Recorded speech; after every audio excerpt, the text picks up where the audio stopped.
if you bought a Longan or planning to buy one and you don't know what to do, don't worry, you're in the right place, and I'll share with you some of my experience with you.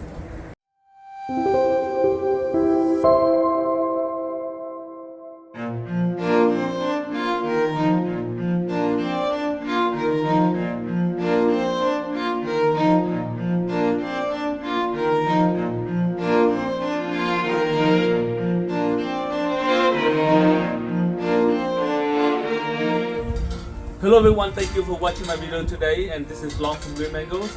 And if you're new to the channel, please help us and subscribe. For today, I will share with you some tips and the experience that I've gained while growing this Longan. And there are 5 different things I'll go over with you today. 1 is the location, and 2 is the soil type that you should use, and 3 is the fertilizing schedule and the fertilizer you should use, and 4 the watering schedule and how often you should water your Longan, and last but not least the amount of sunlight this Longan needs in order to grow and thrive. So without any further ado, I'd like to introduce to you my Kohala Longan today. I believe that's exactly how you pronounce it. Kohala Longan.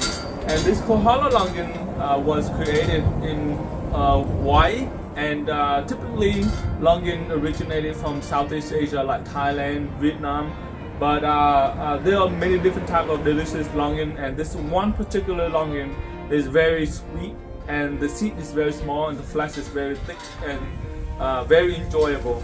In a little bit, I will go over some of the benefits and the reason why I chose this variety to grow here in my yard. And I do have another Vietnamese variety as well, the Vietnamese Longan, and I do have 2 varieties, and hopefully I have some success. And right now, as you can see, there's some flower buds here, and if they do turn into fruits, I can make a next video and share with you some of the experience, some of the tests, and we can do a test review of this Longan as well. So without any further ado, let's go into it. Number 1, first, and this is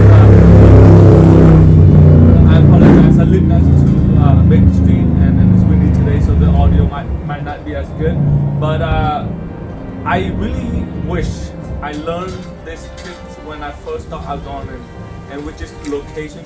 Location matters.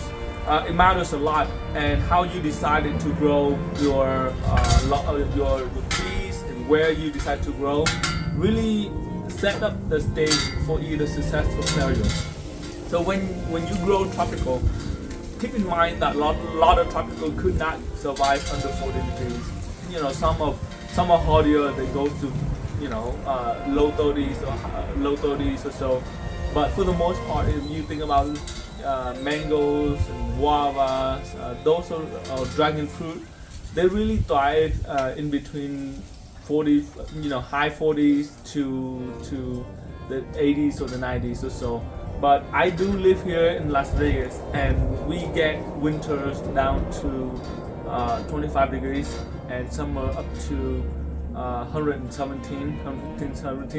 So which means that we have a lot of hot summer, and I need to plant this in the east side of the yard, and where I get morning sun and afternoon shade, because they can handle the heat, but the intense summer sun, the long summer sun until 8 or 9 p.m. or so, it will burn, it will dry out the leaves, and it's done its growth. So if you do live in hot climate or places where you get a lot of sun, make sure you try to grow this in the morning sun and afternoon shade. And that also leads into the question whether you should grow this in a container or in ground. So if you live in a climate that has snow or frost for a couple months or so, it doesn't make sense to grow this in ground for the fact that you have to always protect it. You have to put a cover on top, maybe put a heat lamp or something like that to make sure so it's a lot of work. So if you do live in a climate where it's really cold, it's best if you want to consider growing in a pot, because you can put it in a dolly and haul it in the garage or inside or somewhere that you can cover and protect it a little bit more for the summer, long summer and snowy and cold. Winter. For me here in Las Vegas, we get down to mid-20s or so. And the best thing about Longan, and the reason why I want to talk about Longan today, is they're more they grow better in colder climate. They can handle some frost, which means that if it gets down to the mid-20s, it should be fine. But it should be protected in the first few years or so until it adapted to the environment or so. But it's a lot hardier than other tropical trees like mangoes and avocados and dragon fruit. So that's the reason why I chose Kohala, because Kohala is one of the hardier variety of Longan than any other variety. And Longan, I've had this here with me for more than a year. So I've been through winter here, been through summer here, with minimal protection. In the summer, there's no protection at all. So determine whether you want to grow in pot or in ground by evaluating the climate you live in. If you have, if you live in a tropical or subtropical, it doesn't matter. But and another reason why I put this in pot is because Kohala, it doesn't grow as vigorous as other Longan, and Longan do grow pretty fast, and this one doesn't grow as fast. So I can prune and I can shape it so it stays sustain in the 25 gallons for years, maybe 5-10 years until it get big. Then I can pot to a bigger pot. But right now it's sitting on a 25 gallons container. And second is the soil. Soil type that you want to choose when you grow, whether in container or in the ground. They're different. If it's in ground, I would choose 50% native soil and 50% potted soil. That is well drained. And with potted soil, I would add some. Not potted soil. I'm sorry. With 50% native soil and 50% plantain soil, and the plantain soil should have some organic matters in there, some wood chips, and I would highly recommend these trees to add some sand in it, at least 30% of sand to your mix. The reason why sand is important because Longan is one of those type that doesn't drink a lot of water, especially when it's budding. It doesn't drink a lot of water. So a lot of standing water, if your soil is too rich, then water really stays in the pot. In the ground, and it doesn't drain. That will lead to root rot, and that's something that you don't want. Is number one reason why tropical trees are dying. So be aware that you do want to mix your mixture to be a little bit more drainage, and that includes sand. That's one of the tips I can give you. If you grow in pot, one of my recommendations is use Fox Farm Ocean Forest potting soil. The reason why I use Fox Farm because Fox Farm is very well drained, and it has fertilizer that can feed the tree up to 6 months. And especially with tropical trees, when you do planting it does have some shock, so it's really easy to get shock. So fertilizing it immediately doesn't really help because it's really now trying to grow its root system, trying to sustain the environment. But if you try to force it to eat, then you probably give a little bit more stress than it needs to be.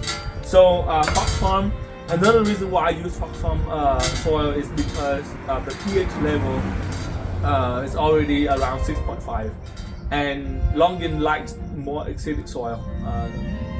They don't like neutral is about 7, and the soil, most of the potted soil or the soil here in Las Vegas is about 7.5 to 8, more on the alkaline side of the scale, and they do thrive and survive better when the soil is around 5.5 to 6.5 in terms of pH level. And you can use any potted soil, and it should be fine, as long as the two key things you need to remember is that it needs to add at least 30% of sand in your mixture, and it needs a good come out of drainage. But when you water it, water needs to go out to the pot immediately, otherwise it will cause root loss to the tree. And third, the fertilizer I use when I grow this tree, I don't typically go with a generic or those balanced fertilizer of 777 or 10-10-10 because I believe every tree has different demands, every tree eats differently, every tree thrives differently.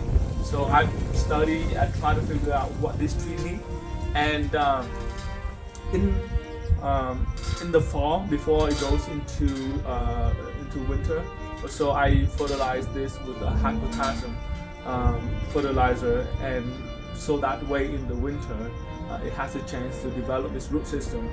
And when temperature do get warmer here in February in Las Vegas, I give a little bit of chicken manure, above the top layer of the soil here, and that gives a little bit more nitrogen, so it starts to grow.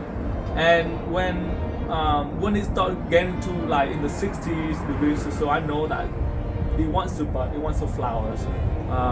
I fertilize with bone meal and high phosphorus fertilizer, and which means that you can use silver bloom from start if you want to, but other than that, you can use bone meal and sprinkle bone meal around the top layer and mix it in and water. It'd be good. High phosphorus will induce and will trigger this tree to flower. And then when it begins to flower, I continue to add and water this plant with Epsom salt.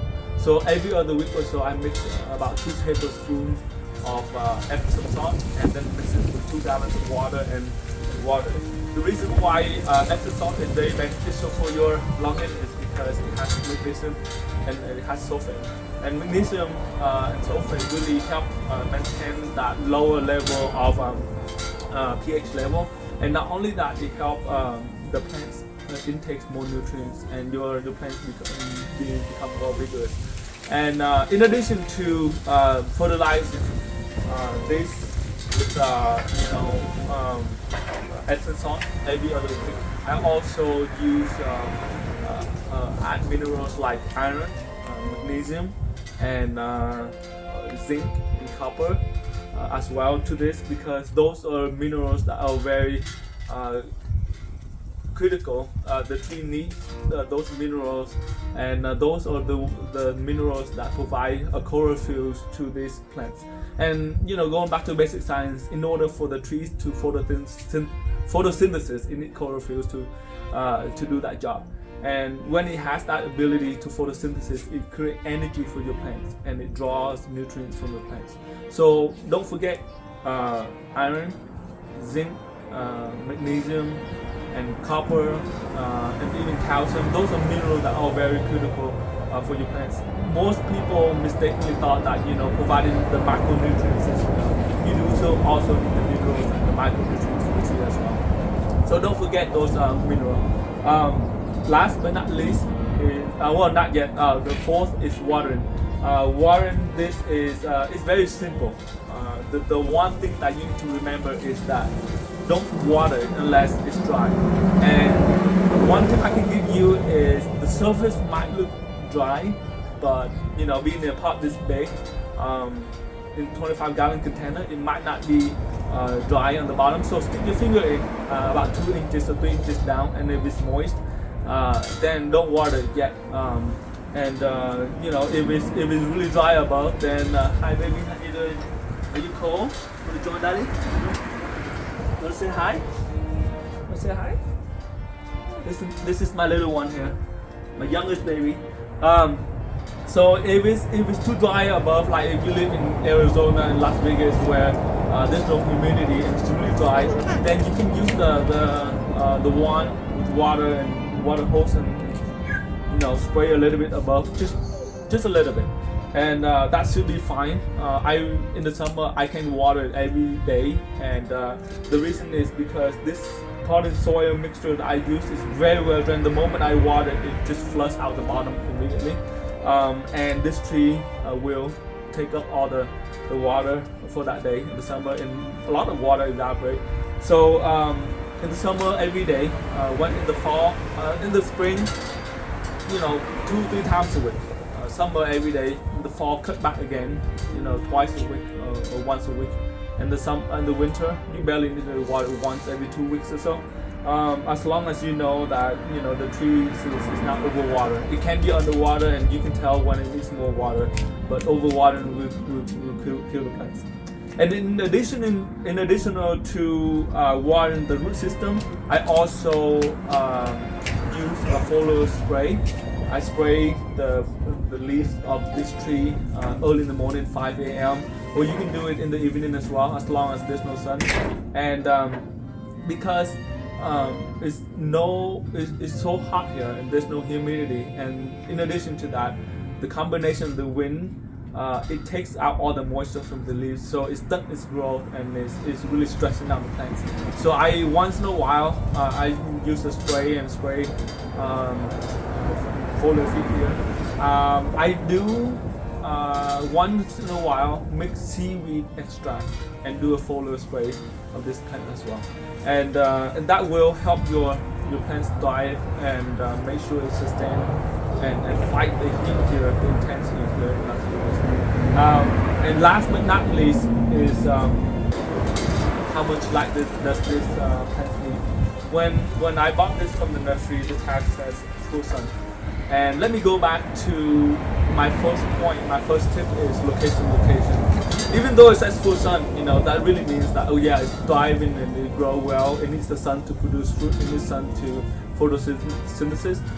But if you live in a climate where it has like 10 hours of sunlight, like in Las Vegas or Arizona, this plant's going to stress out from the sun. I mean, it can take 115 degrees heat, but then I found that it works better when I place it in a location where it has protection in the afternoon. Whether it's on the other side of a native tree like a mesquite tree or palo verde, or your balcony or the house that can shade it. They have a filter of shaded sun in the afternoon. I find that the morning sun, when the sun rises at 7 a.m. all the way into 3 p.m. that's enough for this tree, and it's thriving well. This tree, when I got this, is very small, about half the size of this. I've cut back, I've trimmed it so that way it focus on growing from the trunk instead of growing vertically. And unfortunately, there are a couple of occasions where the wind have knocked this tree down and broken a few side branches. But it's coming back, it's thriving, and it's producing fruit for me now. There are 3 pinnacles on this tree right now, and some of them already set fruits.